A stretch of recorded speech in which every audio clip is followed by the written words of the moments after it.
Esto es una continuación de la tertulia sobre Frankenstein realizado para el Geek Ilustrado. Lo que vas a escuchar a continuación es la grabación del conversatorio realizado en Librería La Gran Pulpería, el 29 de noviembre del 2025 en Caracas, Venezuela. Suscríbete a mi canal, regálame un pulgar arriba y clic en la campanita para más novedades. También sígueme en todas mis redes sociales con mi nick @geekilustrado.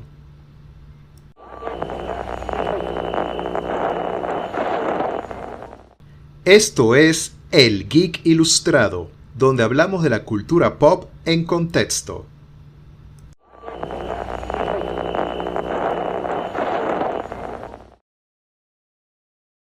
Gracias a la aceptación y el éxito que tuvo la novela, ya después de entrar el siglo XX, o mejor dicho, cuando se inventó el cine, empezaron a salir adaptaciones. Y creo que Frankenstein es la que ha sido la más adaptada, creo que incluso desde la fundación del cine.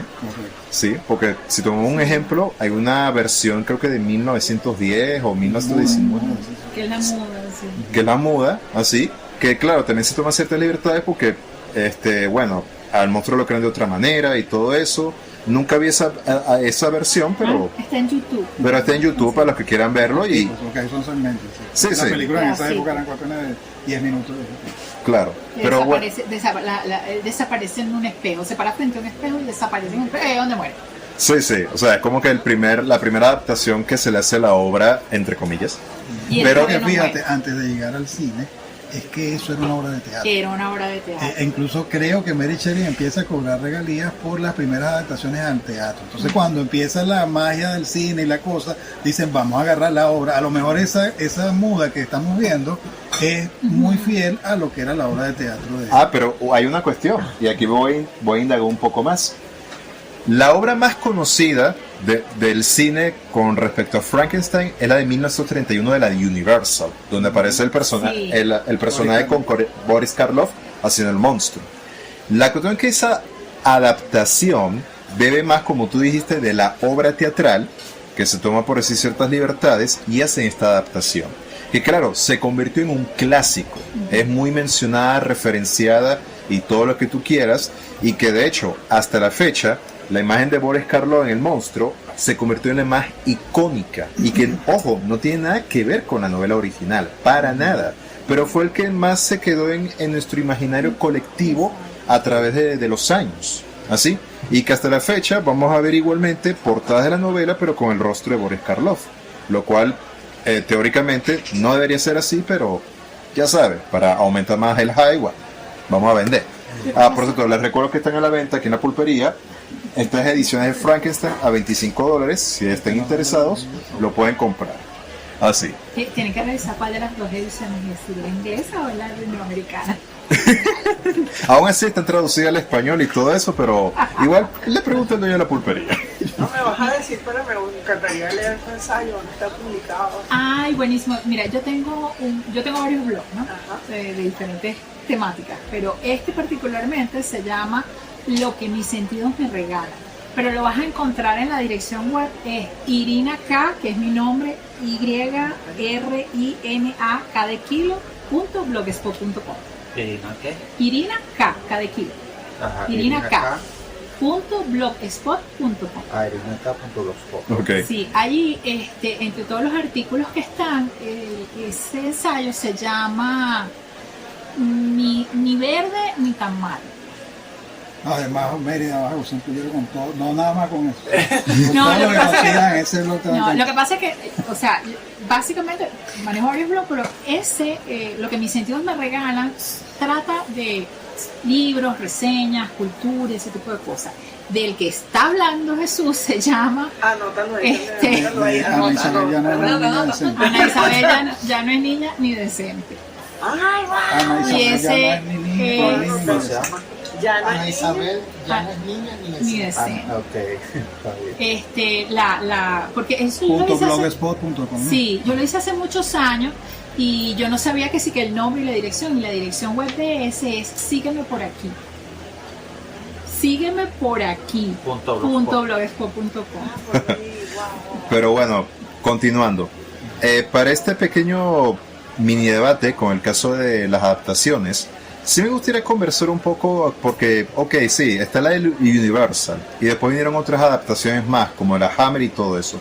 Pero una cosa que sí voy a redondear es el caso cuando nos toca adaptar la obra y hacerla un poco más fiel, pero siempre hay ciertos detalles y ciertas libertades a la hora de la adaptación.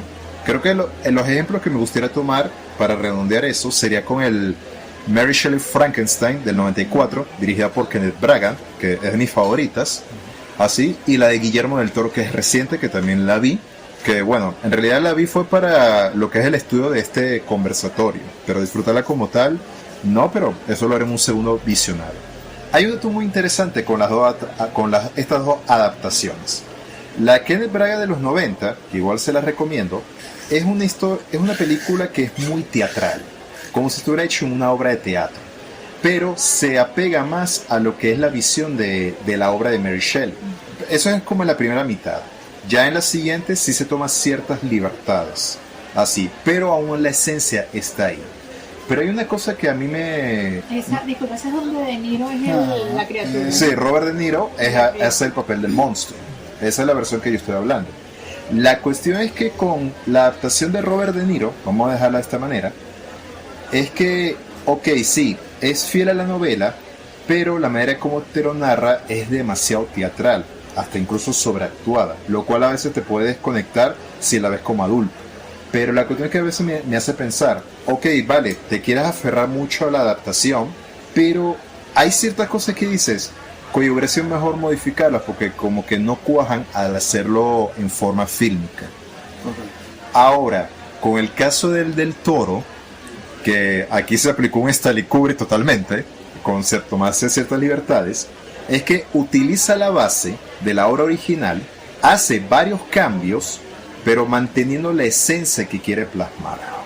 Así, que es como una especie de una historia, bueno, en la novela diríamos que es como una tragedia a raíz de las consecuencias de los actos de Víctor.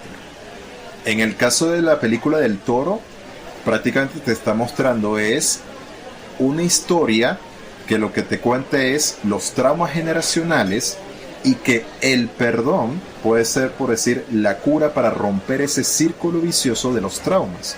Porque ¿qué es lo que pasa en la película del Toro? El papá de Víctor maltrata a Víctor y Víctor se vuelve, por decir, narcisista como en la novela, pero lleva esos traumas a su criatura. Como nunca Víctor vivió cómo es el amor, excepto con su madre, y al tratar de darle entendimiento a la criatura diciendo, mira, tú fuiste lo mejor que yo he creado y todo eso y merezco reconocimiento. No, que la actriz es la misma que hace la mamá. La mamá. Y Elisa, Mia Goth, sí. Pero yo lo vine a saber cuando leí la crítica después, porque tú la ves y está maquillada de manera diferente. Obvio. Pero aunque la actuación de Mia Goth me gustó y de Jacob Elordi como el monstruo me pareció fascinante. Pero lo que estoy diciendo es que, oye, Víctor lleva el trauma a la criatura y la criatura, a raíz de todo ese resentimiento, también vuelve a continuar con ese ciclo de odio. O sea, la película nos cuenta es lo peligroso de llevar los traumas de una generación a otra, porque lo que está haciendo es caer en un mismo círculo vicioso. Y algo que yo veo en las películas del Toro es que él siempre su voz femenina en las mujeres. Sí. Tiene una mayor voz, que es lo que yo vi de esta película. No la he visto, pero eso fue lo que yo vi, lo que han hablado en todas sus películas, en la del... La forma del agua. La forma del agua, que es como, por cierto, también es con un otro clásico, el monstruo de la laguna. Sí. El laberinto del fauno. O sea, tú ves que la mujer tiene como que el papel más preponderante, no es una tipa callada, y porque es lo que hablan del papel de Mia Goth, pues, que es como que más visible y lo que no lo ves en el libro. No, y hay una cuestión bastante interesante porque claro, la versión de Kenneth Branagh de Robert De Niro lo tomo como ejemplo de, ok, quieres ser muy fiel a la obra, pero hay ciertos elementos como que no cuajan en la película.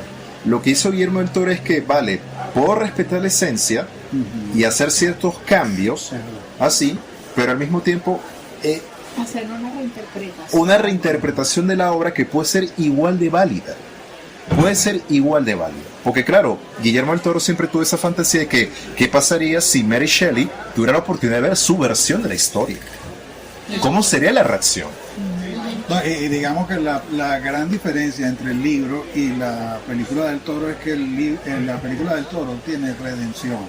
Hay perdón y hay un final feliz, para decirlo de una forma más plana. La obra de Mary Shelley es oscura, de venganza, de asesinato, y nadie sale ileso. O sea, todos tienen que castigar. Perdón de nadie. Entonces, Guillermo del Toro, aún haciendo su estética de monstruos, porque desde la primera escena hasta la final, tú vas a ver cosas que si no son sangrientas, invitan por los colores a la sangre, a los cuchillos, a los cadáveres, pero es un cuento hermoso, romántico. En cambio, la de Shelley es romántico en algunas partes, pero en general, sobre todo por ese desenlace, uno dice, pues negro, oscuro, para donde vaya. No hay forma. Fíjate, uno de esos puntos que tú mencionas es que desde la primera, o sea, llevan a Frankenstein al teatro y luego hacen película. La primera película fue en 1823, es la que estamos hablando de YouTube. O sea, se llama La presunción del destino de Frankenstein. Así se llama la película. Y a partir de esa historia o de esa película, no hay un tratamiento de la humanidad de la criatura. O sea, la criatura es un monstruo, es malo, es el villano. Hasta que llega la de Boris Karloff. Y ahí le dan consistencia de humanidad a la criatura, le dan reflexión, aunque no habla. Fíjate que el de Boris Karloff no habla, pero la criatura sí habla, y habla 7 idiomas. O sea, Rosalía, pues. Sí, prácticamente la criatura es Rosalía. Entonces, habla 7 idiomas y el tipo además habla de religiones y tiene Claro, lee a conceptos, Milton y a la Biblia. la Biblia, conceptos musulmanes, o sea, hay un montón de cosas y una cultura universal que habla la criatura. Después de la de Boris Karloff viene la novia. La novia de Frankenstein. La novia de Frankenstein, que además es muy curioso en esa película, que para sacarle más juguito a la historia, aunque no estaban muy de acuerdo los protagonistas y todo lo demás, hicieron a la novia, ahí sí hicieron a la novia. Sí. Y la novia era, el personaje que hacía la novia era Mary Shelley, que estaba hablando con los amigos, no sé qué, y después Mary Shelley, la que hace de Mary Shelley, porque este es el guiño de la actriz que hace de Elizabeth y de la madre. Correcto. Que en esa película la que hace el papel de Mary Shelley es la que hace el papel de la novia. Ese guiño lo arrastra Del Toro, que a mí lo que me gusta del Toro es que Del Toro no da puntada sin dedal, o sea, toda la película, si tú conoces el universo en el cual él se está desarrollando y empiezas a escarbar, tú te vas a dar cuenta que eso que pasó con ella es porque es un homenaje a esta película. Y ese cuadrito que tú tienes allí es un homenaje a la de tal sitio. Y que tú fue el que hizo fulanito de tal. O sea, el tipo se nutrió de todas las obras a su manera. Exacto. Claro. Y sacó como pedacitos de todo, sacó Y además de todas las historias y las puso ahí. O sea, aparte de los guiños y homenajes, también hay mensajes. Por lo menos tú ves el espejo, dice, el espejo tiene algo que ver con la figura que no se lo voy a spoilear, pues, pero la figura que tiene labrada en la madera el espejo y lo que va a suceder en el espejo tiene algo que ver con algo que yo sé a nivel de lo que dicen los sufistas o lo que dicen los cristianos o el sueño del niño con el ángel Gabriel, que es un arcángel, y después el diablo. Todos son una misticismo encristado en los colores, en la figura, en los eventos, la capa de la mujer que se la lleva el viento, etcétera, etcétera. Son un banquete. Semiótica, eso se llama, en términos de comunicación, eso se llama semiótica, que es el estudio del símbolo, el signo y los iconos de la simbología. Y es muy rico porque Del Toro los maneja maravillosamente. Sí.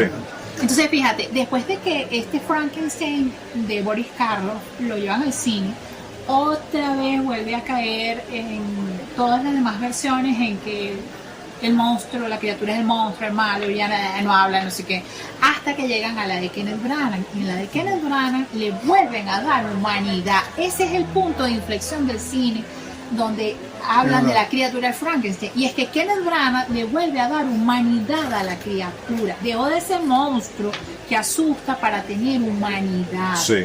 Y es donde tú hablas de los argumentos y estas cosas que, bueno, ahí faltaron unos detallitos y nuevamente Del Toro le vuelve a dar esa contextura o ese concepto de humanidad que es realmente el lead de toda la historia de Frankenstein. Pero fíjate, vamos a darte unos detallitos, porque es cierto, pero en el salto que diste te pegaste una buena película. No, Fíjate, a nivel anecdótico, el director de la clásica Frankenstein, la primera, es el mismo director de la segunda, de la novia de Frankenstein. Y el tipo era un gay de closet, porque en aquella época, sobre todo en Estados Unidos, el homosexualismo era, no sé si sería ilegal ya, pero era Sí, más o menos así. era sí. segregado, pero totalmente.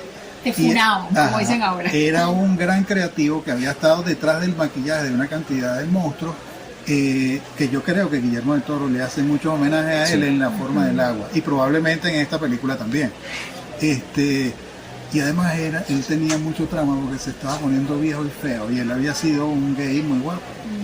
Entonces cuando él hace la criatura en la primera película de Boris Karloff, él queda con la imagen de yo quiero hacer a la mujer Frankenstein, y por eso él empieza a crear toma asiento. Bueno, está bien. Él hace la película de la novia de Frankenstein, la cual la crítica dice que la película de la novia de Frankenstein es mejor que la original, pero es porque había todo ese contexto. Después eso lo hace Universal Pictures en Estados Unidos.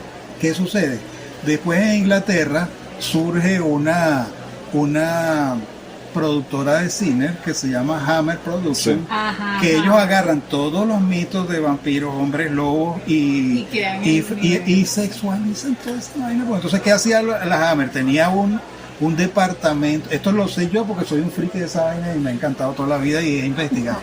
La Hammer tenía un departamento de decoraciones y de locaciones porque están en Inglaterra, ellos filman en Europa y inclusive se iban para Rumanía y para muchos sitios reales de los castillos donde tenían eso y además tenían los vestuarios de obras de teatro, todo lo que es esa parte inglesa que tiene unas joyas de por sí, pero al inglés en ese momento, en los años 60, le está gustando la cosa gogo y las mujeres con los escotes y vainas, entonces empiezan a hacer una producción de películas muy alta calidad en decorados y en vestuarios y toda escenografía y unas actrices despampanantes.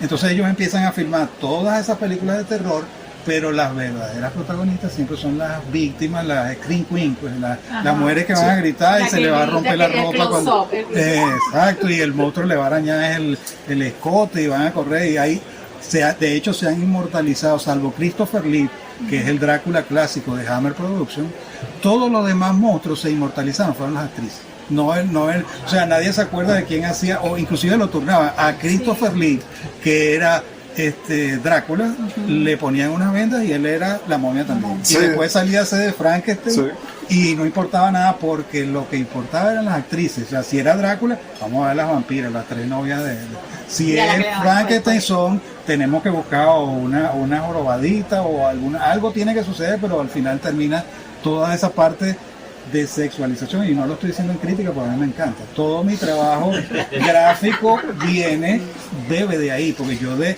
niño que pasaba con el terror, yo decía, estas películas de terror pero me están fascinando por dos cosas. Ahí está en la criatura espantosa y la sangre, pero hay una cosa que yo no sé qué tiene ella que me gusta mucho. Después cuando uno empieza a crecer dice, pero es que tú agarras tú tiras la cinta al azar y agarras un fotograma y tiene un escote. Sustos que dan gusto. Exacto, y las bordidas del vampiro casualmente eran ahí. Era una cosa descarada, pero hecho con un nivel que tú ves la historia que no solo el guión no tanto, pero la producción, el cuidado de la fotografía, las actuaciones están muy buen nivel.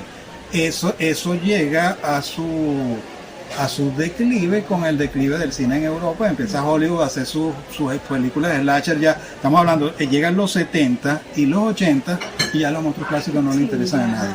Los monstruos, ¿qué pasó con los monstruos de Universal? Cuando Hammer estaba haciendo sus vampiras sexy Y Universal tenía ya Frankenstein contra Bobby Costello, entonces eran películas cómicas. Estaba saliendo la familia Monster, entonces tú ves que es una serie de televisión donde Herman Monster está con Morticia y ya se volvió de niños, humor de niños, pero del otro lado era películas para adultos. Se acaba todo eso cuando llega en los años 70 el género slasher con los apuñaladores, Freddy Krueger, los espantos que son más gore y todo, y después viene, ahí sí saltamos a lo de Kenneth Branagh con Frankenstein, que fue lo más fiel.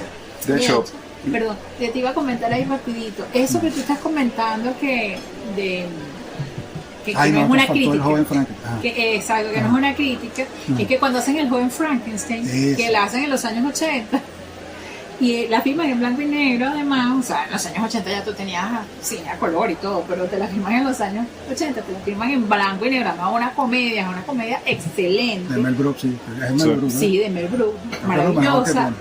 Justamente se están riendo, están haciendo chiste de eso que él está comentando, porque la asistente del doctor Frankenstein, como dice Dr. Frankenstein, la tipa con el escote y la cosa es como que, niña, pero tú eres la asistente casi que trae la inyectadora, tráigame tu ensayo y se lo pone aquí. Sí, o sea, pero niña, si tú eres la asistente del laboratorio, más o menos, o sea, como que, ay, usted sabe, doctor. Y los diálogos son, tú ves los bloopers y son para morirse de la risa, porque ellos mismos no aguantan la risa cuando están haciendo las escenas donde casi que se besan y no sé qué, y entonces lloras aquí en la cara como y la novia de Frankenstein es, o sea, demasiado boleta las cosas sexuales que hace para tratar de que el monstruo de Frankenstein se interese por él. Exacto. De Marvel ahorita, pues todas esas mujeres son así demasiado ardientes, así como y una cosa, para cerrar un poco con el tema de las adaptaciones fílmicas y poniéndose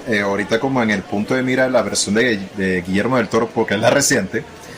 Una cosa que me atrevería a decir que no me agradó mucho fue como que la simplificación de la historia, o por lo menos los debates que trata, porque te pone a Víctor como que un villano y el monstruo como un ángel. A pesar que en la novela hay más complejidad, porque el monstruo comete asesinato, pero también sigue actuando como tiene humanidad y todo eso, pero aquí como medio lo simplifican. Eso me chocó un poco, pero del resto me parece bien, me parece una muy buena película. Si te gusta el cine de Guillermo del Toro, la vas a disfrutar enormemente.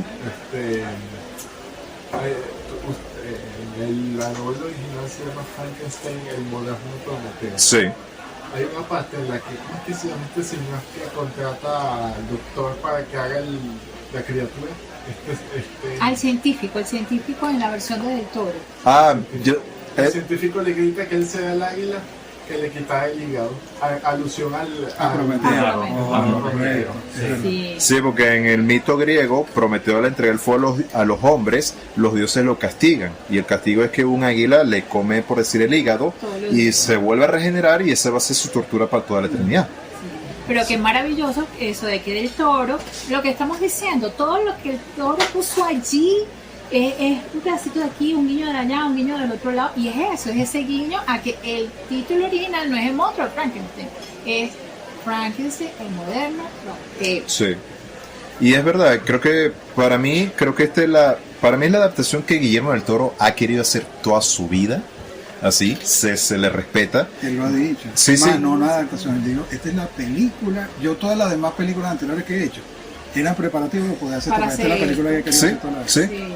Claro, a pesar que me puede chocar de que no sea del todo fiel y que se haya saltado algunas cosas, como me hubiera encantado ver la versión del Toro con la ejecución de Justine, me hubiera encantado ver eso, pero no pasó. Pero aún así, sí, no me choca que es muy princeso el Frankenstein.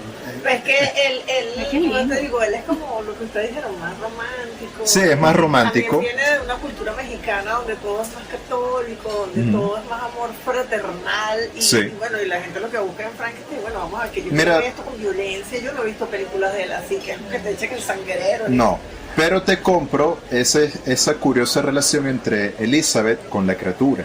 Porque claro, es como, no voy a decir un mami issues, porque suena raro, pero sí una especie de relación como que de amistad, así que claro, es medio confuso que si es romántica o no, así. Romántico, ¿dónde va?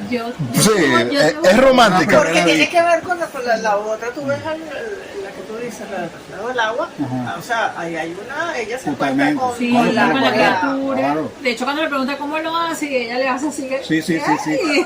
Pero fíjate a dónde, a ver si puedo explicarlo. La fealdad estéticamente tiene belleza. O sea, tú ves, vamos a poner del ejemplo las películas toda la estética de Alien que desarrolla el artista Giga. Son espantosos, son aterrorizantes, pero son hermosísimos. En el caso de todas las películas antes de Frankenstein, de Guillermo del Toro, la criatura de la forma del agua, los monstruos del laberinto del fauno, son espantosos y aterradores, pero hermosos. En cambio, esta criatura, yo no le consigo la aterrador. Yo lo veí como un bebé. Al principio, cuando está recién cocido, es un bebé. Sí. Y después uno ve, este es un princeso. Está bien, o sea, yo no le quito valor a la película, pero, oye, le faltó como la parte de, o sea, haz un trabajo que a pesar de lo feo, hay un ejemplo, a lo mejor soy yo que soy un fetichista. Si alguien ha visto aquí la serie de Witcher, hay una bruja que al principio es jorobada y tiene la cara torcida. Y a mí, desde que yo vi esa bruja así torcida y jorobada, me gustaba. O sea, oye, tiene una emanación sexual intensa. En cambio, siento que en este caso Guillermo del Toro se consigue a este gran actor que es muy bueno, pero además es muy guapo y además es alto, y no le metió suficiente maquillaje, entonces está muy, yo lo veo muy bueno para Y para- es Pero es que lo resolvió, nada, que lo bueno. resolvió también muy rápido, porque Me parece muy curioso que este Víctor haya hecho al monstruo tan alto, porque me hace pensar que se lo hizo así tan grande porque algo debe tener de pequeño. posible, No, o que no le pusieron. No, pero en la novela ellos él explica que Es muy alto. que los órganos para meterlo, o sea, el ser humano viene ya con una cantidad de órganos, pero cuando son cadáveres, para volver a meter todo, no cabía en un cuerpo pequeño, entonces tuvo que buscar puras piezas de gente grande para poner, Un esqueleto, meterle los ¿verdad? órganos. Pero está divertido lo que No, está pero diciendo. fíjate que también él busca como que, bueno, vamos a como Adán, pues él es el Adán, Ujú. y eso yo sí lo escuché en una entrevista de él, donde él dice, bueno, siempre se puso a un tipo feo, horrible, o yo quise poner un tipo bello para chocar, Pero es que la para ver qué novela pasa, lo y uno está así dice. como que ya va, yo espero Por cierto, esto. Boris Karloff era un galán Era cuando bellísimo. estaba haciendo Sí. Frankenstein. Y no solo era un galán, era uno de esos como James Stewart, que son esos caballeros además gentleman, o sea, lleno de elegancia, o sea, el que escogió el director gay que agarra a Boris Karloff, está agarrándose un papi rookie de la época. Lo que pasa es que en aquellos momentos era Humphrey Bogart, era un tipo de 40, 50 años y estaba haciendo el galán. Entonces Boris Karloff lo agarran con sus arrugas y todo, pero era un actor hermoso. Pero como te digo, también era como que era más masculino. Yo ayer yo todavía lo veo así como un prepuber, como un chamo que todavía le Eso. falta Sí. explotar Exacto, por eso mucho parece de la un bebé. maldad Como un interna. adolescente. Él está como Eso. encasillado. Él es un en- En adolescente. euforia. Aunque me dijeron que la euforia es otra cosa. pues. Excelente. No, Sí, no, el sí. tipo es magnífico. Sí, buen actor y eso va a todo. ser Primero, tremendo actor. recuerda que en la novela te dice que la criatura se creó con las partes más hermosas de muchas personas. Ajá. Y es horrible a los ojos de Víctor y de las personas que lo van encontrando en el camino porque tiene las costuras y todas estas cosas. Pero también aquí hay otro punto. Recuerda que a Jacob lo escogieron 8 semanas antes, 8 meses es verdad, antes. ahí va a O ser otro sea, actor. Es que Porque iba otro actor que el no me tipo acuerdo tuvo que quién meterle era. chola para poder No, resolver porque el personaje. por ej- Eso muy bien. Déjame explicarme esta parte. Es que originalmente Andrew Garfield iba a ser el papel del monstruo, de la criatura. El problema es que se tuvo que retirar por compromiso, porque choque de agenda, y entonces Guillermo del Toro tuvo que ir rápido a buscar a un sustituto. Y él fue que consiguió a Jacob y le funcionó la jugada, le funcionó la verdad. Así. Y yo creo que ya, bueno, en mi opinión creo que aquí puedo cerrar con el tema de la película del Toro, porque bueno, como dije, le echaré segundo visionado para más o menos ya estar un poco más conectado.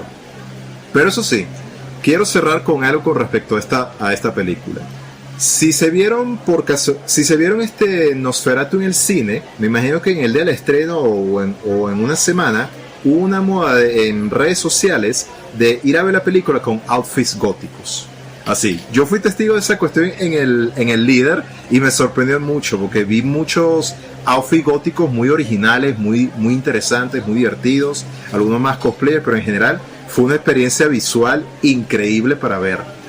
Yo estoy seguro que si la película se hubiera estrenado en más países como aquí en Venezuela, escríbelo Sí, en sala de cine. en sala de cine como aquí en Venezuela, escríbelo que se va a repetir la jugada. Que si hubiera ido a ese cine a ver la película de Frankenstein, ya estaría viendo a todo un gentío de chamitas con outfits góticos.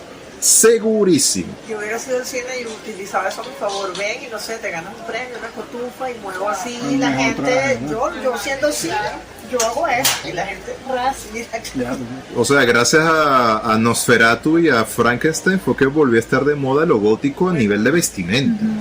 Lo cual, oye, me hubiera encantado ver eso aquí en Venezuela por segunda vez. Pero ya cerrando ya el tema de las películas, una cosa Perdón, un tipcito que te quería dar. Es que ustedes mencionaron algo allí antes de que saltes al otro tema. Y es que yo no he visto la película, ojo, pero yo soy muy mala en ese sentido de público, ¿no? La gente dice, ay, no, que no me hagas spoiler. Que spoiler, yo veo el resumen primero y si el resumen me engancha, voy y veo la película. Si no, no. Yo veo el resumen y oigo a todo el mundo y quiero todos los spoilers. Porque cual día que yo vaya al cine, Claro. yo quiero ir con toda esa información en mi cabeza para poder apreciar mejor la película, ¿no? Y hay un Eso es por detalle. periodista, es una deformación. Bueno, periodística. sí. Ese eres tú, porque Yo, no soy yo. Claro, te estoy escuchando y Pero hay un detalle que dijo alguien en TikTok y yo me puse a pensar y dije, ok, cuando vea la película voy a confirmar que eso sea así. Porque cuando ocurre todo el evento, que entonces en la historia de Frankenstein se van el día de la boda de Elizabeth con Víctor. Aquí en la película Elizabeth no está con Víctor, sino con el hermano. con William.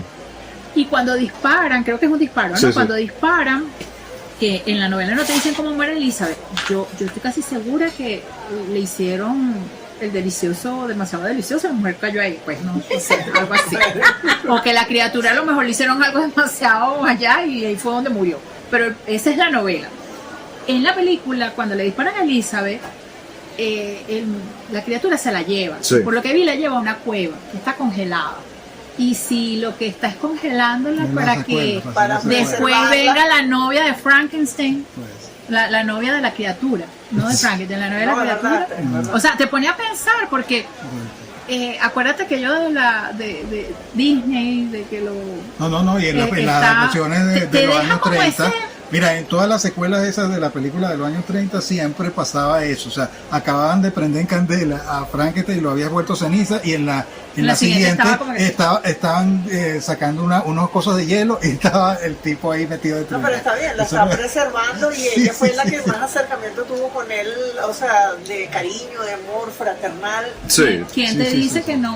Ok, yo entiendo que Del Toro a lo mejor no va a ser la segunda parte Bueno, ni de pero la ya va, novela. pero, fíjate. Pero ¿quién te dice que es que la criatura no se la llevó para la caverna congelada para buscar la manera en Resucitar. de Claro, resucitarla? pero ojo, ese es un buen punto porque en la novela yo sí creo recordar que la criatura estrangula a Elizabeth. Sí, Eso es lo que sí, entiendo. sí, en la novela Y lo aquí en esta película, Víctor quiere darle un disparo a la criatura y Elizabeth, como en todas las novelas venezolanas, los culebrones brincan, se metió por el medio y le dieron un balazo y le mataron. Ve, a esas son las novelas. No, dale, Bueno. ¿qué pasa? Por cierto, un dato curioso. En Londres, la BBC, creo que está en YouTube, pero la BBC proyectó una obra de teatro de Frankenstein, que es como una especie de resumen de la historia, pero lo interesante era esto. El actor David Cumberbatch, que hace de Doctor Strange, participa en esa obra de teatro. Pero lo curioso es esto. Digamos de esta manera. La función de los viernes, él hace el papel del doctor. La función de los sábados, él hace el papel de la criatura. ¡Qué fino! Sí, porque intercambian así con su coprotagonista, otro actor que no me acuerdo el nombre, y esa es la dinámica. Tremendo mercadeo ahí. Ajá, claro, Que ya ve la película. La tenés que ver 2 veces. sí, hay que ver la obra 2 veces, pero te cuenta lo mismo. Eso sí, me gustó más David Cumberbatch haciendo el papel del doctor. Siento que él encaja más en ese papel. Pero como monstruo también es fino, pero me gustó más como lo hacía como el doctor. Está en YouTube, dicen. Sí, en YouTube está esa obra de teatro. Oye, hay una versión bien rara de Frankenstein que yo vi en los 90 así por televisión como a las 3 de la mañana, que Raúl Julia es Víctor Frankenstein, pero es como un cruce entre la historia de Mary Shelley y Frankenstein, porque todo está sucediendo simultáneamente en Suiza. O sea, mientras él está haciendo su monstruo y todo eso, ella vive cerca y... Está escribiendo. Sí. Creo que sé cuál es. Pero Hay viaje en el tiempo, ¿verdad? tiene viajes Ya sé cuál en el es. tiempo, sí, sí. Vale. Yo Oye, sé- por cierto, que están hablando de estas adicionales, si tienen oportunidad, hay una película que se llama Gótica. Me costó mucho conseguirla en YouTube, pero no recuerdo el año, pero se llama Gótica. Y cuenta la historia de la noche en la que se reunieron Mary Shelley, Lord Byron y escribieron a la criatura. O sea, cuenta la historia de lo que pasó en la vida de Agotti Vale. esa noche. Y hay otra que se llama, se me fue el nombre, pero es española, que cuenta también los eventos de ese día. La que es gótica, que es inglesa, es como... eran unos desadaptados, se metieron opio. Y te cuenta es la alucinación que tuvieron esa noche después de la droga de todos. Entonces todo lo que tú vas a ver en la película es un viaje. El viaje de todos, además. Claro, claro. Un viaje de ácido. El viaje El viaje de de todos. Y cómo sale Frankenstein por ahí, así. La otra sí es como medio más romántico. Ok. Pero bueno. ¿Ah, sí? No, rapidito. No. Pero hay una parte, a mí me gusta mucho como ilustrador, que hay un Frankenstein muy potente, ¿no? Más allá del devenido, de este nuevo, que es, ríanse, el Frankenstein que aparece en Van Helsing. Ya sé. Sí. A mí me gusta mucho porque es como una especie de Frankenstein que es no tanto biológico, sino que es un poco más mecánico, por el motor que tenía y toda la cuestión. Y la manera como lo enfocan en esa historia, ¿no? A pesar de que Yo creo que con los vampiros, Van ¿no? Helsing está subvalorada. Subvalorada, Es una muy buena. claro, Sí. que metió un universo brutal ahí para que Van Helsing estuviera peleando con Drácula, con la momia, con todo el mundo, pues. Es como un prototipo de la... No, y la fidelidad. Sí. Exactamente. Una cosa así lo hubieran hecho muy bien, pero a mí me gustó mucho ese Frankenstein, porque tiene Correcto. esa cuestión, o sea, Y tiene- trataron de respetar un poquito de cada de unidad. cada una de las cosas, Sí. claro, tiene los aldeanos con las antorchas, pero también tiene como un Víctor que está más preocupado, así como dices tú, que realmente él es el monstruo, no la criatura que sea el monstruo. Es correcto. Pero, o sea, yo pienso que la adaptación que hizo el toro es como justificando que el monstruo, la criatura, es un asesino nato y, o sea, el que te haya tratado mal no justifica que tú te conviertas en eso y no tienes que tenerle compasión ni a uno ni a otro. Correcto. No son unas bestias, tanto Víctor como la criatura. Sí. Y las demás son víctimas de ellos. No ellos son víctimas de nadie. Pero no son date víctimas. cuenta, es como el monstruo es como un bebé que no sabe la diferencia entre el bien y el mal. Y Claro. se va, tiene un padre que lo deja y él mismo es el que se paterna. Claro, Si un niño, A partir de si un vos. pero niño de después- 4 años, Sí. tú no lo modificas Exactamente. culturalmente, Exacto. es un asesino, él te Un va a matar animal. por una chupeta, él te va a matar por un caramelo. Exacto, él pero te si va a yo matar te por un digo que juguete. no Si le das la quiere. fuerza de un tipo de 20 años Exacto. a un niño de 4 años, Claro, porque pero- no está, culturalmente él no está Pero es que después modificado. él desarrolla todo en la novela, él desarrolla todo un complejo teológico y filosófico Claro. que le permite, ¿verdad? Con sus conocimientos, que él se instruye a sí mismo y sabe que está mal y que está bien, porque incluso se lo dice. El primer a Víctor libro que cuando agarra es fue- la Biblia, de hecho. Ajá. Bueno, pero es que se va paternando, conoce al ciego este que le va a decir, mira, la Sí. vida es así, así, y él pensaba, Sí. bueno, y se está dando cuenta. Él sabe cuáles son los límites que hay en la sociedad, o sea, no es un... O sea, después él pierde esa inocencia. Claro, Sí, más adelante. es verdad. Y una cosa, ya cerrando la parte cinematográfica y dando ese comentario de la obra de teatro, una cosa que también vamos a ponerlo esto claro, y es que para mí es sorprendente cómo la obra de Frankenstein, los mensajes que trata, esas cuestiones morales, todas siguen vigentes, más aún en una época actual en que estamos ya rodeados con todo el tema de la inteligencia artificial. Porque claro, ya estamos llegando a un punto, tecnológicamente hablando, que estamos construyendo digamos, a una inteligencia, no voy a decir ser, sino a una inteligencia, que lo que hace es recopilar datos y de armar una estructura según lo que él entienda al respecto de eso.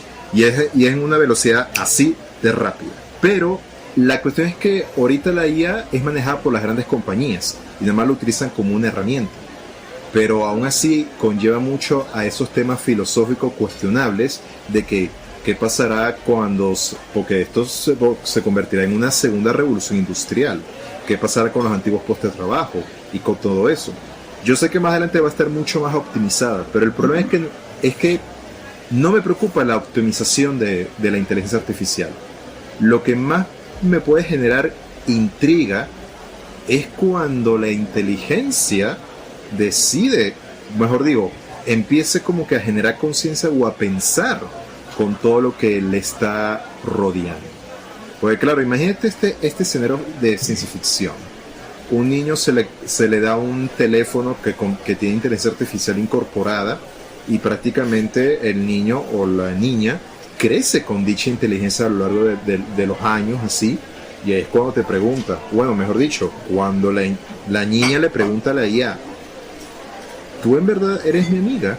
A pesar que la IA fue construida por una gran corporación tecnológica. Entonces da como esa sensación de medio simbiosis, así que te preguntas, esto es una vaina rara, pero no sé cómo lidiarlo, cómo plantearlo.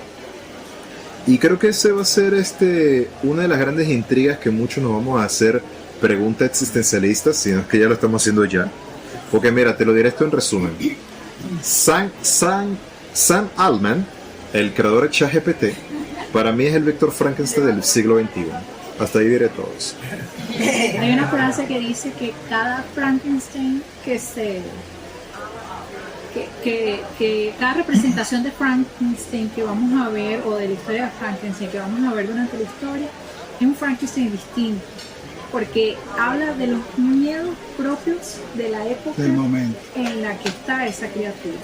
Y de los avances tecnológicos. Claro. Y ese Frankenstein que tú mencionas, o este tema de la inteligencia artificial y soltar a una criatura, soltar una creación y no ponerle límites, sino nada, te hice y te suelto. El hecho de que la inteligencia artificial haya estado tanto tiempo en laboratorios y por un grupo muy específico de personas hasta que lo soltaron a los grandes públicos, ¿no? Entonces ellos a lo mejor la moldearon de alguna manera, pero ¿qué tanto? Hasta que salió al público en general. Personalidad. Y tú puedes tener unos padres muy represivos que te moldeen y puedes hacer exactamente todo lo contrario de lo que quisieras. Cuando sale, yo tengo una el otro lado de la moneda. Hay una inquietud que tengo yo cuando me dicen esos son solo algoritmos que lo que están es repitiendo información que han recopilado. Eso no piensa. Sí. Entonces yo digo, ya va. Los científicos son los primeros que dicen que ellos no aceptan ni alma ni vida después de la vida porque no está nada comprobado, ¿verdad?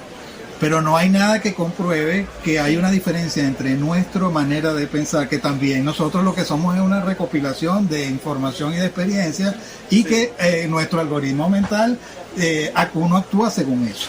Científicamente, ¿cómo me comprueban ellos de una forma, con sus métodos, esos infalibles, que la computadora o la inteligencia artificial no está funcionando igualito que nosotros funcionamos, y que nosotros lo que tenemos es una gran ilusión porque nuestro aparato es mucho más sofisticado y es orgánico de alguna manera y no está hecho con cables? Entonces empiezo yo a pensar, lo digo por lo siguiente, voy a poner un ejemplo muy particular mío. Yo tengo un chamo, mi chamo es autista y mi chamo ni siquiera trabaja con inteligencia artificial, pero él tiene una relación con la computadora y con la internet desde niño, que cuando se daña una computadora de él tiene un duelo.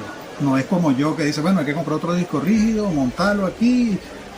Mi hijo me dice, ya va, ¿qué vas a hacer con la otra? La voy a botar. No, déjala que en alguna oportunidad a lo mejor mi tío que repara computadoras puede arreglarla. Y digo, ¿qué vas a hacer tú con eso? No, pero es para que no desaparezca.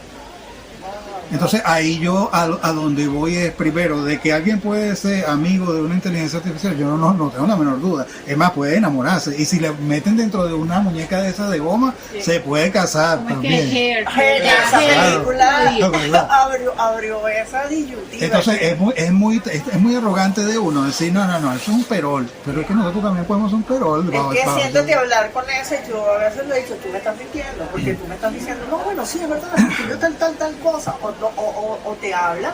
Por lo menos hubo en TikTok sobre personas que utilizan a la I como psicólogo. Sí. Y le creen y la I nada más no los contradice, le dice que está bien lo que están haciendo. Y Imagínate a alguien que es psicópata.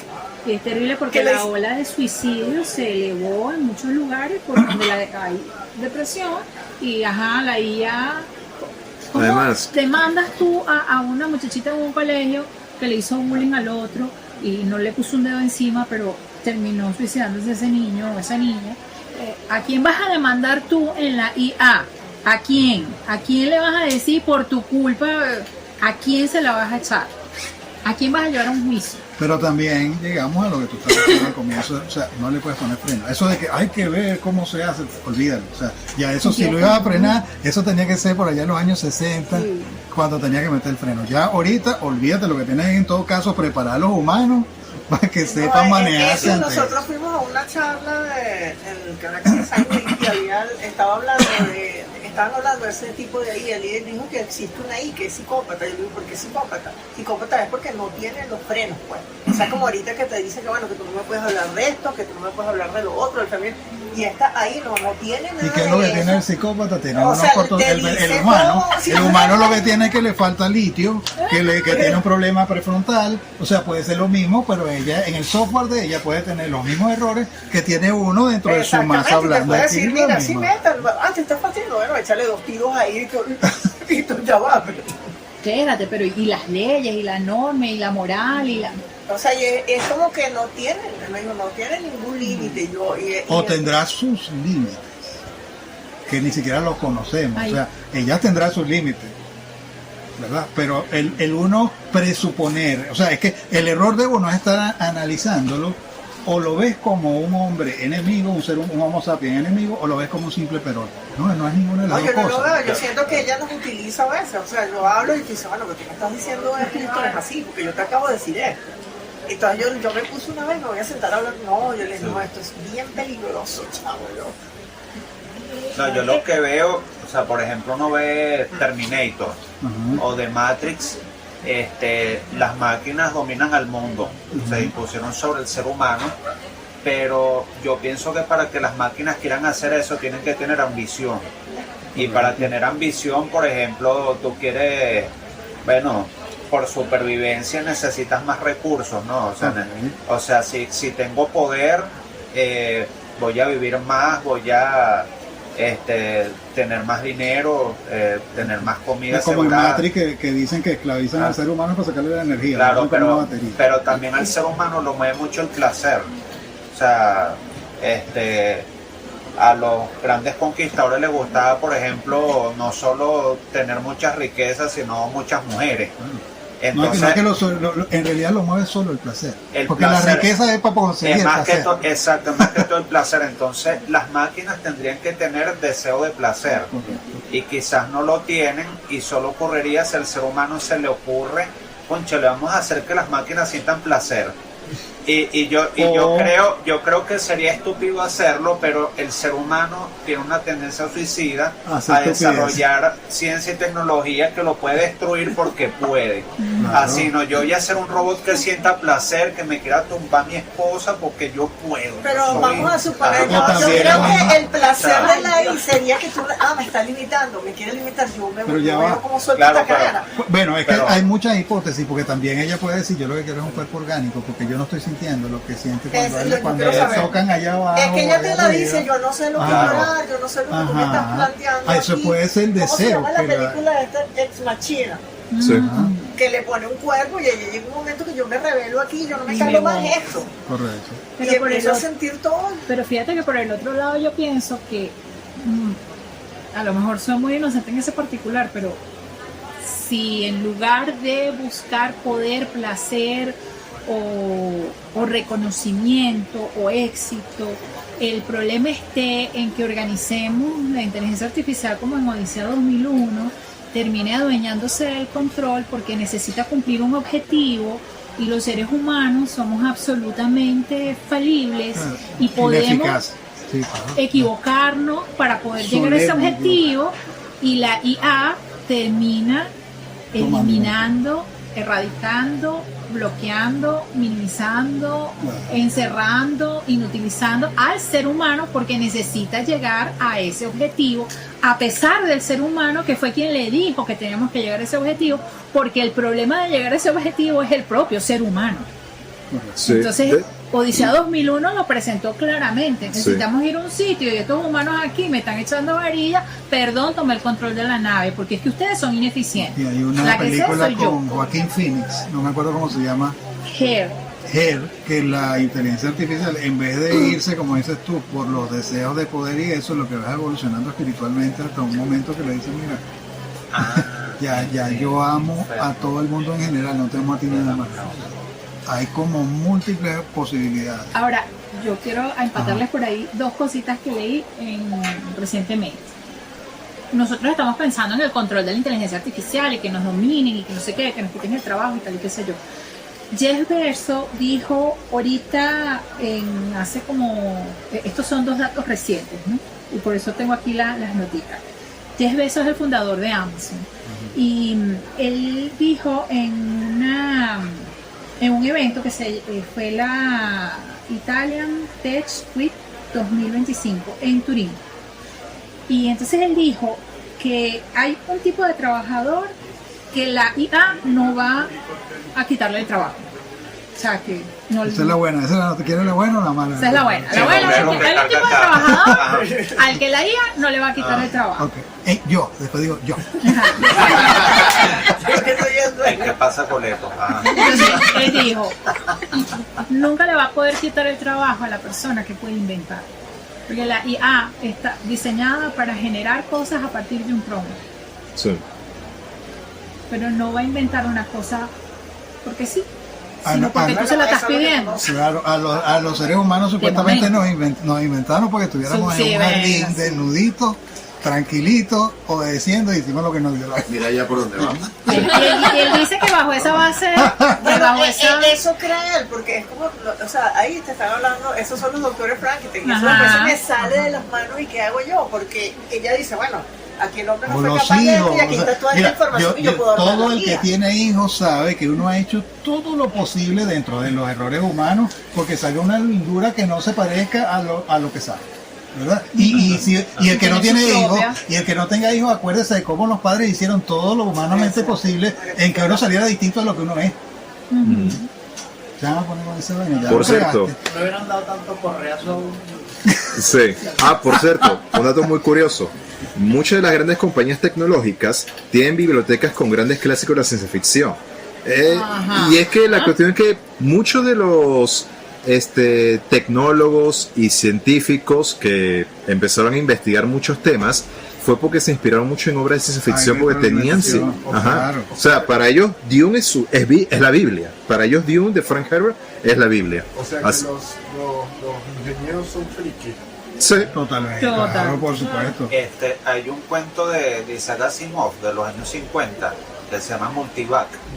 Que Multivac es una computadora, es internet prácticamente, pero está como vivo, pero a mí me marcó fue el final porque la máquina al final imprime un papelito que dice me quiero morir.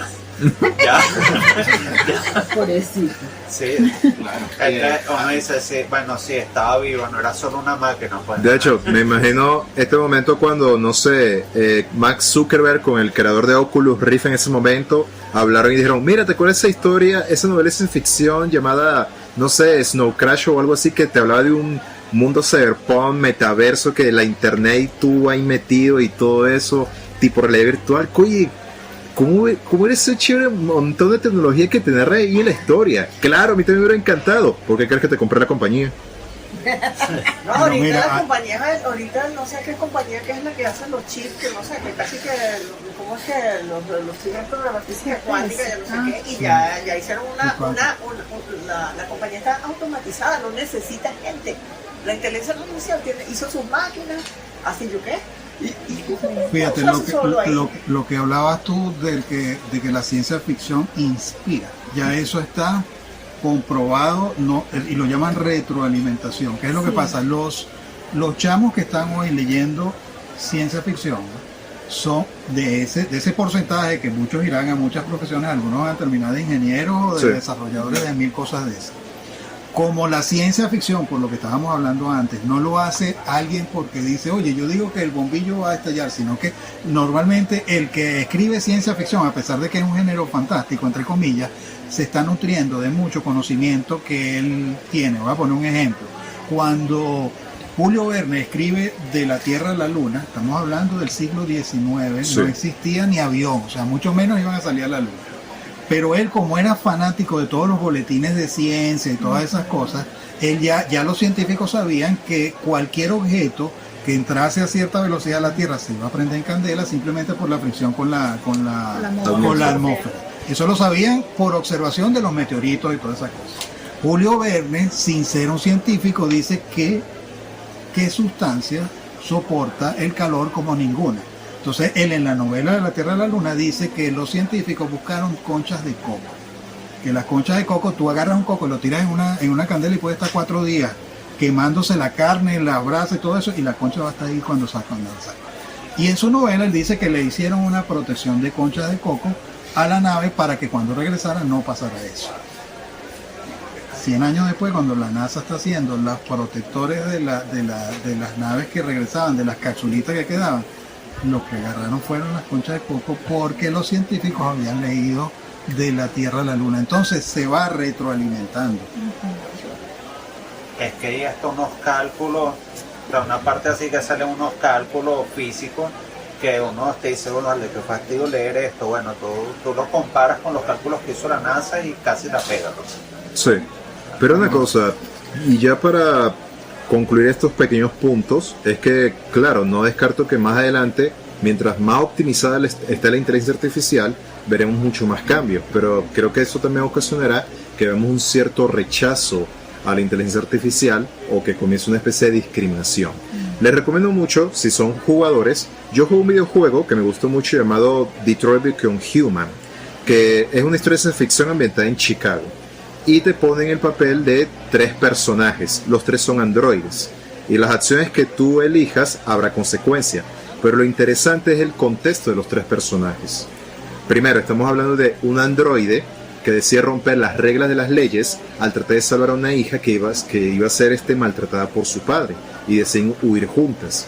Luego hay un androide que es como una especie de sirviente de un artista importante ya anciano. Y que el artista le propone a este androide, ¿por qué no creas algo de la nada? Algo artístico. Pero ¿cómo si soy androide? Inténtalo. Inténtalo por lo menos una vez en tu vida. Y poco a poco, a medida que pasan las cosas, porque incluso a este androide le pasa como algo parecido como con Frankenstein, que vive rechazo y todo eso, empieza a armar una rebelión de máquinas pidiendo por derechos. Y está el tercer androide, que es un detective que trata de, como por ejemplo, investigar los casos de androides que cometen asesinatos o que forman parte de las rebeliones y todo eso, y entonces a medida que él investiga, él empieza a cuestionarse a sí mismo. Así. Se nota que lo jugó, ¿verdad? Blade Runner. No lo he jugado, pero tú conoces un anime que también es un manga que se llama Pluto. Sí, también. O sea, que ese último robot es como un geisha. Sí, que se ambienta como al menos como en el mundo de Astro Boy. Sí, ese ambiente adapta el arco de el robot más fuerte del mundo. Sí, pero lo que quiero decir es que, curiosamente, esta clase de historias, vamos a decir, modernas, en mangas, cómics, videojuegos, te plantean también historias de ciencia ficción de androides muy interesantes de analizar. Así, por eso les recomiendo que lo jueguen. Está en Play 4 y en PC también. Y tú estás hablando con eso al principio de Blade Runner, que es cuando la máquina adquiere conciencia. Sí. Cuando la máquina piensa. Sí, esa es la cuestión. Fíjate, otro de los datos que le tenía, que les mencioné, bueno, les dije que eran 2, es que el lunes 24, eso fue hace una semana. 4 días, 5 días. Sí.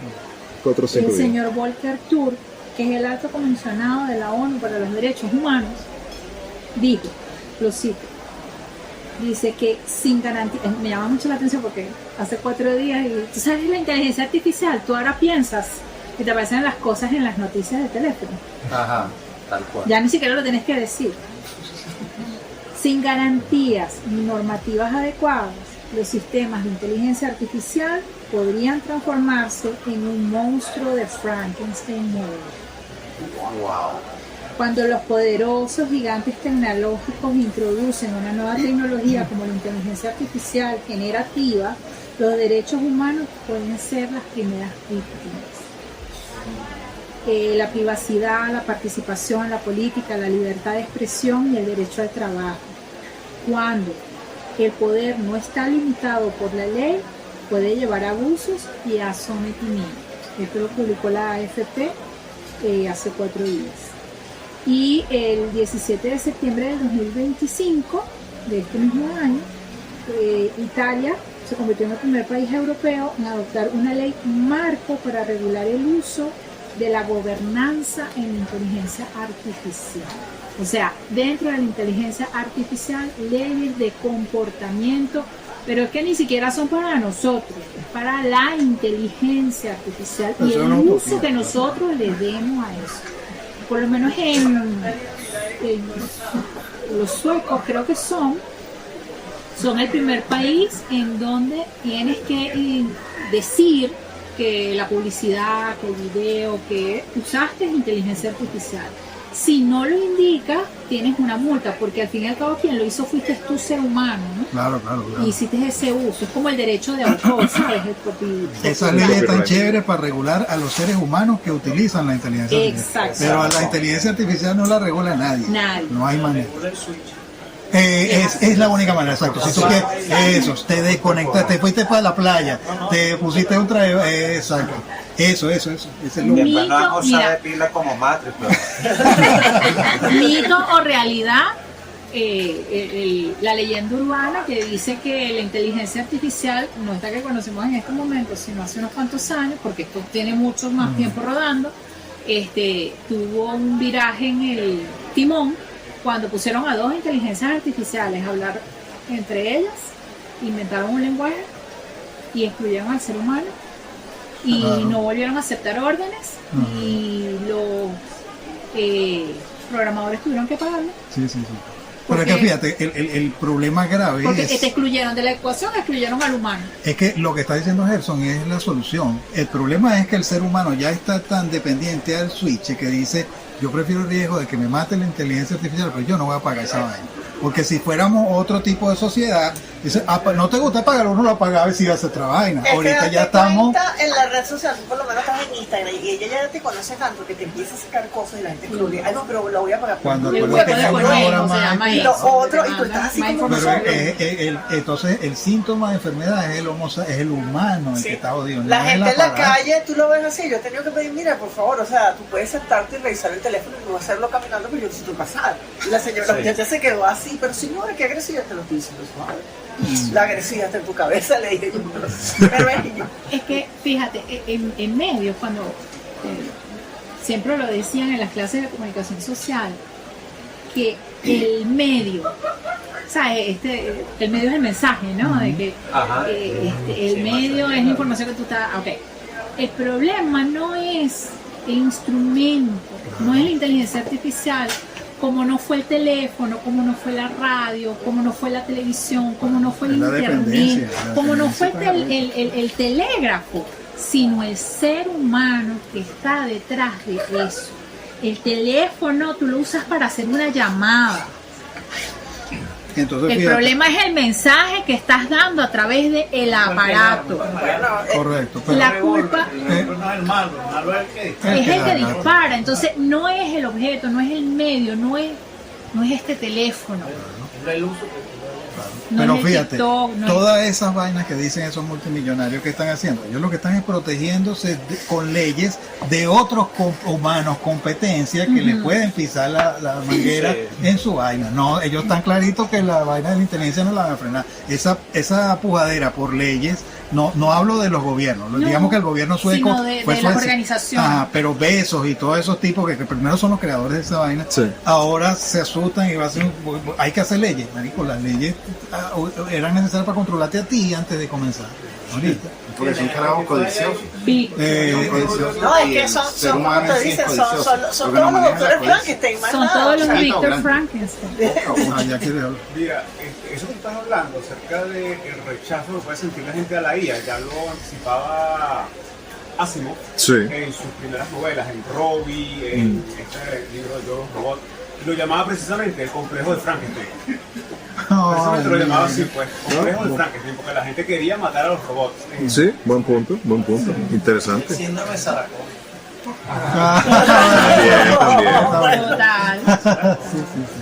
En Spotify hay un problema ahorita fuerte porque como que los primeros 10 temas que están ahorita más sonando son totalmente superinteligencia artificial. Entonces los artistas, los músicos dicen, mira, o creen otro Spotify, digan, mira, este es el Spotify de los que no son músicos. Ajá. Y este es de los músicos, porque entonces empezaron a regular que si no puede usar el 10%, el 30%, o sea, están como Tratando de frenarlo. el refrito de van a volver a caer en lo mismo, pero es eso, es el uso de la pistola, el uso que tú le des. Pues ahora ya no son, es como decir, tú que eres artista plástico, entonces ¿quién es más artista plástico? Tú o una impresora láser de esa De Que hace mi trabajo más rápido y que mejor. te replica un original Ajá, que perfecto. nadie te puede decir no es el original. Es perfecto. Ahí voy yo como artista, pero ahí está la cuestión, ¿qué es el arte? ¿Sabes? O sea, tú estás creando, y si otra cosa crea, a pesar de que no es una inteligencia humana, ¿es arte o no es arte? Sí, claro. Porque creo Yo siempre, copia.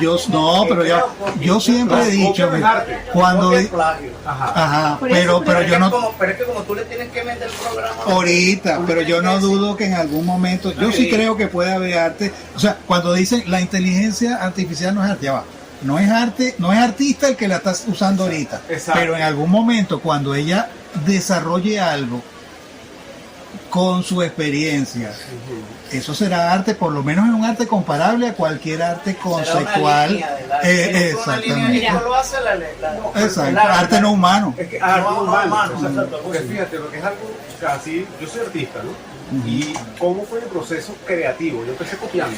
Todo. Pero eso fue un proceso de aprendizaje. Distinto, ¿no? Igual, Malo es que te ahí- metas 10 años estudiando para seguir copiando. No, es que ese tema, No, ese eso señor lo que está ahí, mucho. fíjate, ese señor que está ahí, llamado Jesús Torrealba, cuando estaba chamo, yo veía unos dibujos que hacía él en el camaleón. Y yo empecé a dibujar imitándolo a él, ¿ok? Y después desarrollé mi propio estilo y toda la cuestión, y después lo conocí, ahora estoy aquí. Y entonces, es como eso que estamos hablando, el desarrollo desde aquel tiempo ha ido cambiando su enfoque, su estilo. Yo he ido cambiando mi enfoque, mi estilo, según lo que me alimenta, ¿no? Según lo, como sí. O sea, partimos de una misma base, o sea, de hecho, él fue mi inspiración. Y él tuvo unos inspiradores. Y a su exacto, vez, yo ¿ok? aprendí copiando. Y ambos dos tenemos un bagaje después de nuestra experiencia. influencia, lo que hemos visto. Pero que nos hace presumir a uno que una inteligencia artificial no puede hacer el mismo proceso. Pero es que Claro, fíjate, claro. fue el conflicto que se presentó en el premio de fotografía del WordPress WordPress, exacto. con el fotógrafo que dejó la cámara y el monito se disparó él mismo, la foto. Un simio.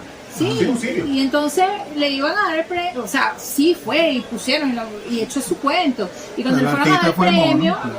no, pero es que cuando le fueron a dar el premio entró el conflicto en las personas que decían, pero ¿quién es el artista? El mono. La cámara estaba allí, que es el Es un mismo. instrumento. Ese es el instrumento, pero ¿quién fue el que tomó la foto? No fue el fotógrafo, Ah, correcto. fue el mono. El mono fue el que se tomó la foto a sí mismo y fue perfecta además, ¿no? Una cosa mejor de la que cualquier otro fotógrafo, pero entonces, ¿quién es el artista? La cámara es el medio. Es el porque, medio, o sea, Ahí va a venir otra cuestión ética y peligrosa. Es decir, entonces tú agarras y haces arte por ella, le estás metiendo un prompt. ¿Quién es el artista? Bueno, ahorita acaban Aquí de hizo el prompt. descalificar a los premios de literatura de no me acuerdo qué país, dos escritores que entregaron su manuscrito perfectamente hecho a mano por un humano porque las portadas fueron hechas por inteligencia artificial. Sí. El contenido era escrito de una cabeza humana, pero la portada no. y la portada no se respetó el derecho de los ilustradores y de los diseñadores gráficos y por esa Una batalla razón fue perdida. descalificada la Pero novela. pasa algo, A mí me tú pasó le con Guapa. puedes dar un prompt, pero ella te da una idea de lo que ella cree que tú quieres. Ella te puede dar 20.000 ideas y a la hora, la verdad, yo digo, no, esto no es lo que yo quiero, esto no es lo que yo imaginé si yo lo rayara. Claro, pero estás creando algo que se asemeja No, a lo pero que es quieres, que algo el no tema se existía complica, antes. complica ahí con lo del prompt, porque Sí. es que ahí se volvería arte colectivo, porque entonces es como esos artistas, hay artistas que tú dices, vaya, está firmado por no sé quién, y resulta que no sé quién tiene a 4 artistas negros, Claro, que claro. son los que pintan y es lo que llegas a firmar. Claro. Es como Jack Kirby. Jack Ah. Kirby tiene un montón de ilustradores. El Y entonces, arte de Jack Kirby Los no se jueces, puede. como los jueces que tienen a los abogados, háganlo ellos. Y lo que hacen las telenovelas, tienen no sé cuántos escritores sí, que le hacen los capítulos y ellos lo que van en Mira, en la aquí, literatura Alejandro Dumas tenía sus negros. Fíjate claro. que Sí. una de las hipótesis de que Mozart haya escrito 600 obras es que había gente haciendo las obras y entonces Mozart no era Wolfgang, no era Mozart, sino Mozart, era un Colecta. espectáculo. Ah, Claro. es una compañía, Ojo, eso es exactamente. una hipótesis, pero que Mm. cuadra muy Claro. Que es lo que pasa, por ejemplo, con el cine. El cine, uno dice la película de Frankenstein de Guillermo del Toro, ajá, pero ya va. Todo el mérito del vestuario no es de Guillermo del Toro. No. El mérito de él es que escogió a un gran vestuarista y lo puso ahí. Tal cual. Por eso, por lo menos en la película al final viene esa categoría Bueno. de crédito. hicieron ¿verdad? posible todo eso, Fíjate vio que quedó bonito. ahí entra un punto muy importante que es, ustedes recuerdan Volver al Futuro Ajá. Sí, claro. y ustedes recuerdan al papá de Martin, Ajá. el actor de la primera, Sí, que no repitió más nunca y lo sacaron. Steven Spielberg lo sacó. ¿Por qué? Porque el pana demandó a Steven Spielberg, a toda la productora, porque lo habían despedido porque él era demasiado intenso y quería más plata, y entonces no lo contrataron para la segunda, pero en la segunda usaron imágenes de él, Grabado. de la primera película, pero espalda, ladeado, no sé qué, y no utilizaron su rostro, pero era su imagen, ¿no? Y él demandó en ese momento. Tardó muchísimos años, pero él ganó la demanda, pero lo excluyeron de todo Hollywood, más nunca nadie lo quiso contratar hasta que llegó Los Ángeles de Charlie, ¿no? Con esta Drew Barrymore. Ajá. Los salen de Dorf como Andy Warhol. Exacto. Y ya. Entonces, ¿qué pasa?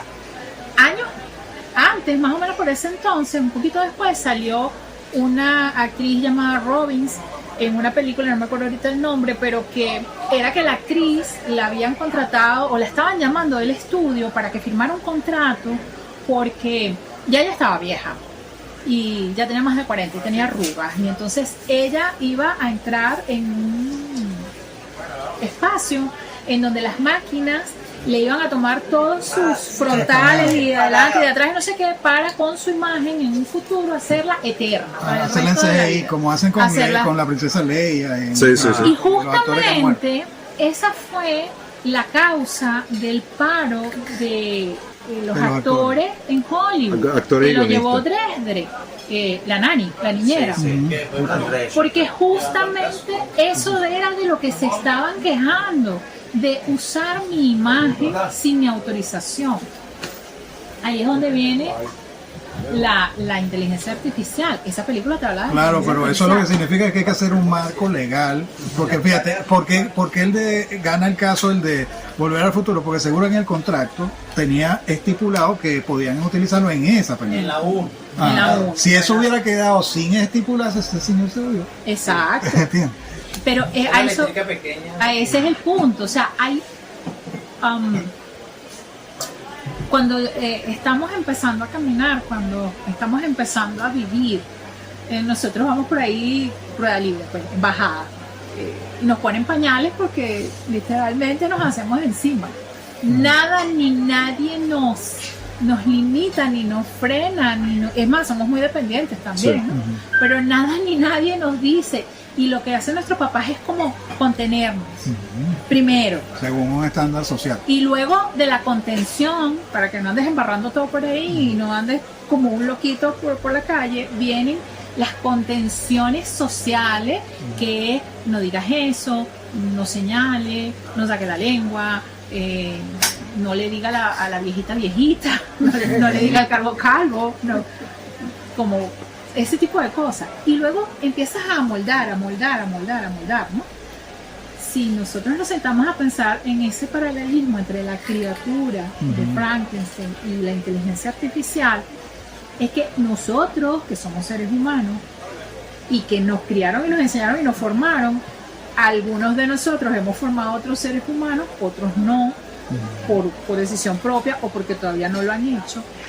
Pero si nos han formado bajo los mismos lineamientos y ha salido tanto loco, de buenos padres y de buena educación, O de tanta mala gente ha salido uno bueno. o de tantas malas gentes ha salido, sí, uno bueno, de padres terribles o de cuidadores terribles ha salido. La individualidad. Y entonces aquí va la inteligencia artificial como inteligencia artificial. La pregunta es, ¿cuántas inteligencias artificiales hay?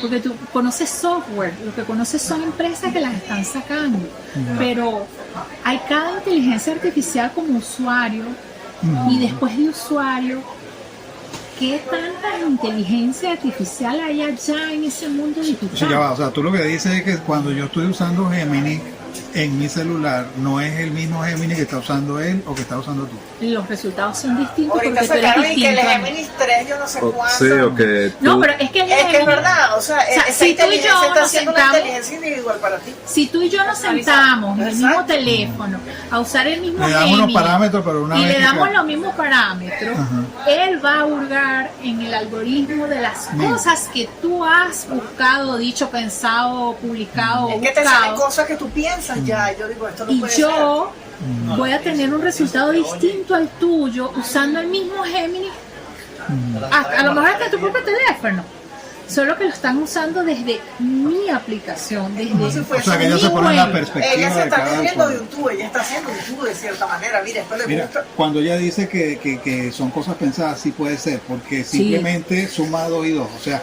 ella pensó algo que era lógico que pensara una persona, por ejemplo, tiene rato viendo videos femeninos. No ha comentado nada, pero lo está viendo.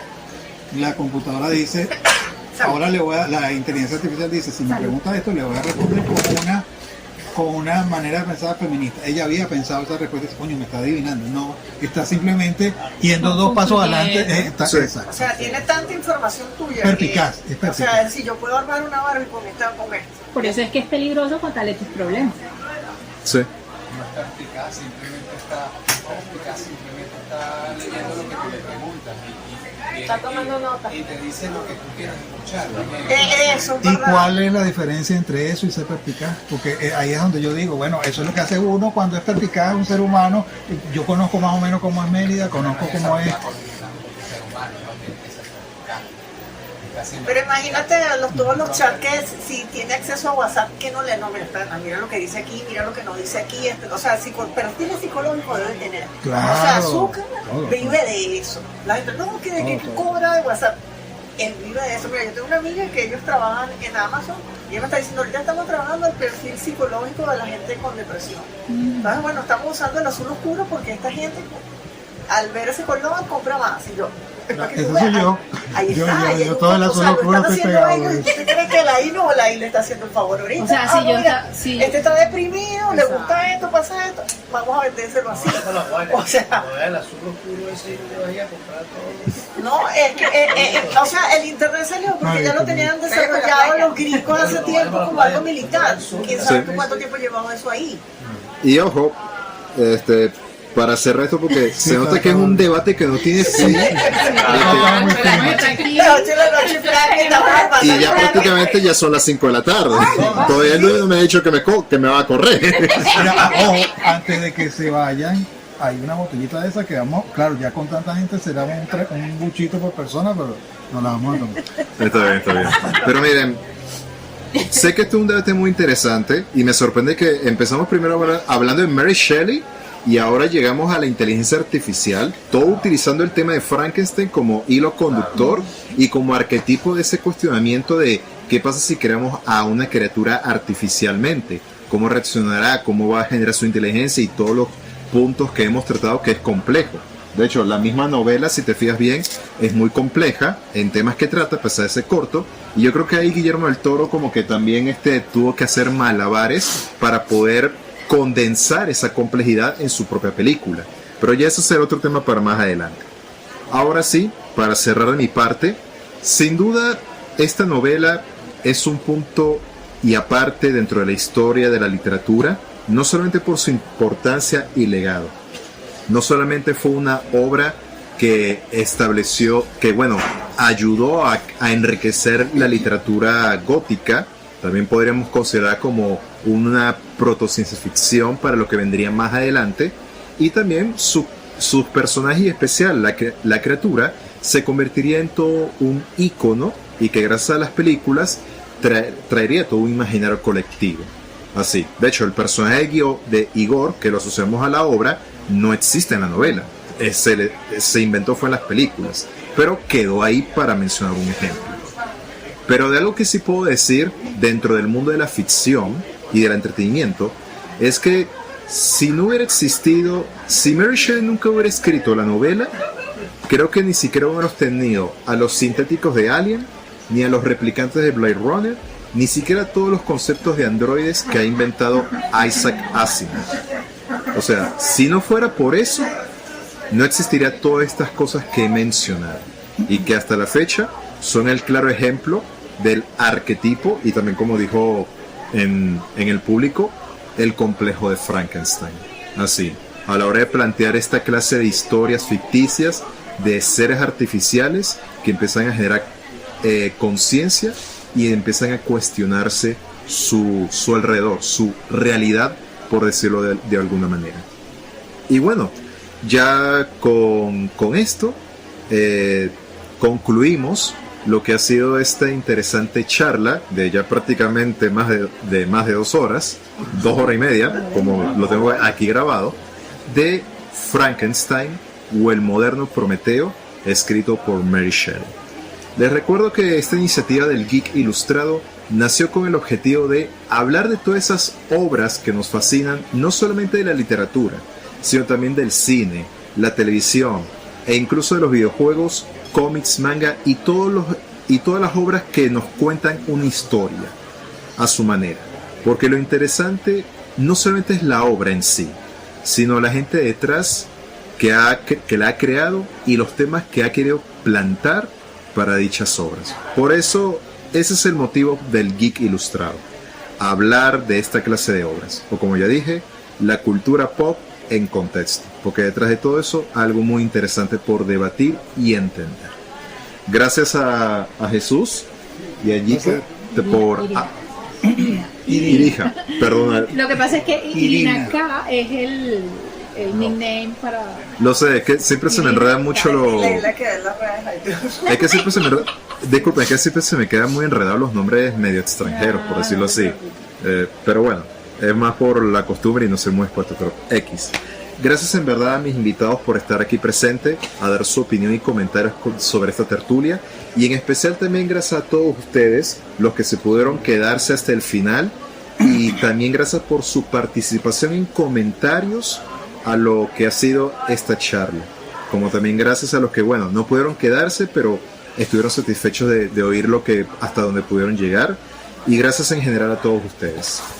Bueno, de parte de mi persona, Charles Enrique Rodríguez Vargas, muchas gracias. El Geek Ilustrado fue un proyecto independiente de mí. Gracias a la pulpería del libro por prestar su espacio. Y también, ¿por qué no? También darles este patrocinio a los que están dando vino, a los que también tenemos los ejemplares de Frankenstein para que los compren. Bellísimo, si quieren. $25. Ajá. Está muy buen precio. Sí, así que bueno, gracias también en parte con esta retroalimentación. Y bueno, nos veremos para una próxima oportunidad cuando hablemos de otros temas de la cultura pop. Feliz tarde a todos y muchas gracias.